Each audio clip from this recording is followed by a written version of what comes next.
Olá, irmãos e irmãs, muito bem-vindos a mais um momento de meditação do Santo Evangelho com o Padre Luciano de Almeida. Hoje, terça-feira, 31 de janeiro, último dia do mês, quarta semana do tempo comum. E hoje a igreja celebra a memória de um grande santo, apóstolo dos jovens, o grande São João Bosco, fundador das comunidades salesianas, um homem de profunda entrega ao trabalho com a juventude, um sacerdote santo que deu ao mundo, que deu à igreja toda a sua vida, seu coração e sua alma. E por intercessão de São João Bosco, eu quero te convidar a tomar em mãos a palavra de Deus, que está no Evangelho de Marcos, capítulo 5, versículos de 21 a 43. Naquele tempo, Jesus atravessou de novo numa barca para outra margem. Uma numerosa multidão se reuniu junto dele e Jesus ficou na praia. Aproximou-se então dos chefes da sinagoga, chamado Jairo. Quando viu Jesus, caiu aos seus pés e pediu com insistência: minha filhinha está nas últimas. Vem e põe as mãos sobre ela, para que ela sare e viva. Jesus então o acompanhou. Uma numerosa multidão o seguia e o comprimia. Ora, achava-se ali uma mulher que há 12 anos estava com uma hemorragia. Tinha sofrido nas mãos de muitos médicos, gastou tudo o que possuía e, em vez de melhorar, piorava cada vez mais. Tendo ouvido falar de Jesus, aproximou-se dele por trás, no meio da multidão, e tocou a sua roupa. Ela pensava: se eu ao menos tocar na roupa dele, ficarei curada. A hemorragia parou imediatamente e a mulher sentiu dentro de si que estava curada da doença. Jesus logo percebeu que uma força tinha saído dele e, voltando-se no meio da multidão, perguntou: quem tocou na minha roupa? Os discípulos disseram: estás vendo a multidão que te comprime e ainda perguntas quem me tocou? Ele, porém, olhava ao redor para ver quem havia feito aquilo. A mulher, cheia de medo e tremendo, percebendo o que lhe havia acontecido, veio e caiu aos pés de Jesus e contou-lhe toda a verdade. Ele lhe disse: filha, a tua fé te curou. Vai em paz e fica curada dessa doença. Ele estava ainda falando quando chegaram alguns da casa do chefe da sinagoga e disseram a Jairo: tua filha morreu. Por que incomodar o mestre? Jesus ouviu a notícia e disse ao chefe da sinagoga: não tenhas medo, basta ter fé. E não deixou que ninguém o acompanhasse, a não ser Pedro, Tiago e seu irmão João. Quando chegaram à casa do chefe da sinagoga, Jesus viu a confusão e como estavam chorando e gritando. Então ele entrou e disse: por que essa confusão e esse choro? A criança não morreu, mas está dormindo. Começaram então a caçoar dele, mas ele mandou que todos saíssem, menos o pai e a mãe da menina e os 3 discípulos que o acompanhavam. Depois entraram no quarto onde estava a criança. Jesus pegou na mão da menina e disse: Talita cum, que quer dizer: menina, levanta-te. Ela levantou-se imediatamente e começou a andar, pois tinha 12 anos. E todos ficaram admirados.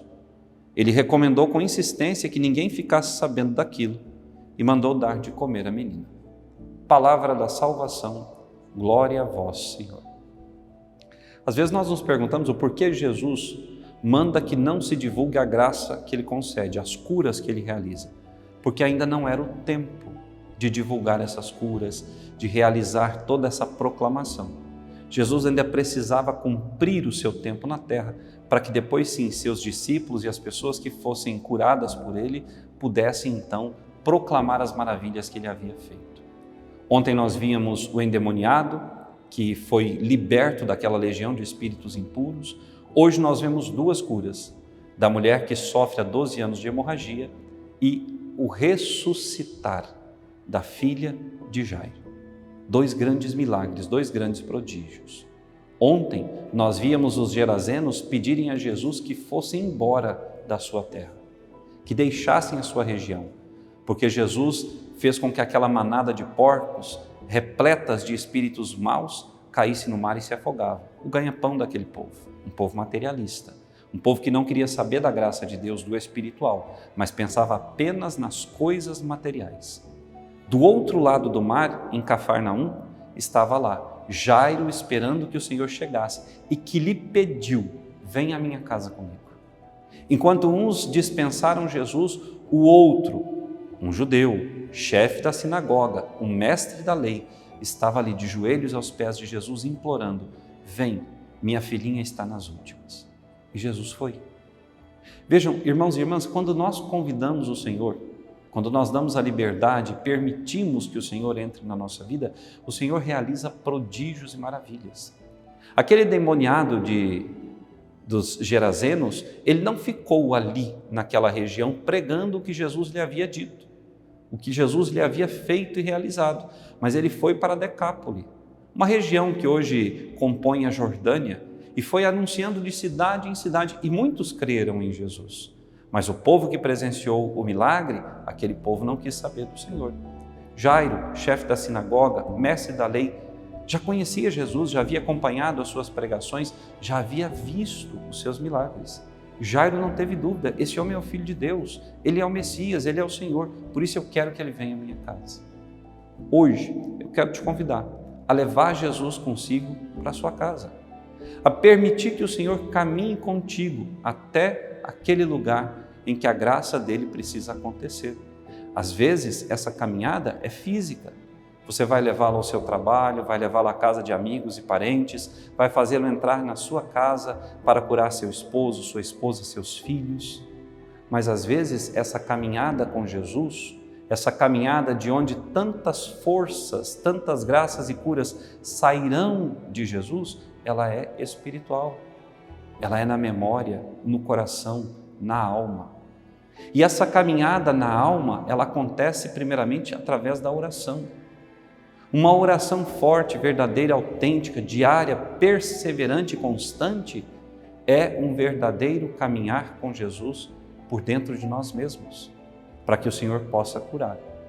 Vejam, aquela mulher, ela tinha a convicção: se ao menos no seu manto eu tocar, eu ficarei curada. E ela tocou, não o manto, mas a túnica de Jesus. E diz o Evangelho, uma força saiu dele.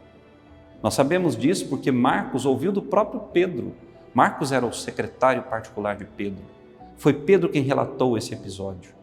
E Jesus sentiu aquela força sair dele. A mesma força que ele sentiu sair quando expulsou os demônios daquele homem endemoniado. Ele sentiu sair a força. E agora, sem querer, sem que ele tivesse tomado a atitude, uma força novamente saiu dele e curou aquela mulher daquele fluxo contínuo de sangue do qual ela sofria há 12 anos. E a mulher veio, caiu aos pés de Jesus, agradecida. E Jesus disse: minha filha, vá, tua fé te salvou. Fica curada dessa doença. Como Jesus precisa entrar na nossa vida para curar as nossas doenças, para tirar de nós aquilo que atrapalha a sua graça, a nos fazer de fato verdadeiros sinais da sua presença no mundo. Como Jesus precisa entrar no mais profundo da nossa alma e limpar, com todas as ferramentas espirituais que Ele possui, o pecado que muitas vezes está ali agarrado a nós. Jesus precisa curar, precisa entrar, para que Ele possa olhar para nós e dizer: vá em paz, tua fé te salvou. Fica curado das tuas doenças físicas e espirituais. Há muitas doenças físicas, irmãos e irmãs, que são consequência das doenças espirituais. E uma boa confissão, a unção dos enfermos, a Eucaristia e a oração constante resolvem esses problemas. Depois, além de expulsar de nós os demônios, de curar em nós as doenças da alma e do corpo, Jesus também quer ressuscitar a nossa vida de fé. Jesus ressuscitou fisicamente aquela menininha que havia morrido, mas Jesus tem o poder de ressuscitar a nós, os vivos, que muitas vezes caminhamos como mortos, sem a sua graça, sem o seu perdão, sem a sua misericórdia, sem o seu Espírito a nos guiar. No domingo nós falávamos: felizes os pobres no Espírito, ou seja, aqueles que se deixam levar, guiar pelo Espírito. Jesus precisa que nós também tenhamos essa atitude hoje. Hoje, então, irmão e irmã, eu quero te convidar a, como Jairo, cair aos pés de Jesus e suplicar: vem, Senhor, à minha casa. Vem, Senhor, transforma a minha vida. Vem, Senhor, cura aquilo que é preciso ser curado, física ou espiritualmente, mas cura, porque eu quero que somente Tu, Senhor, sejas o Deus da minha vida. O Senhor te abençoe e até amanhã.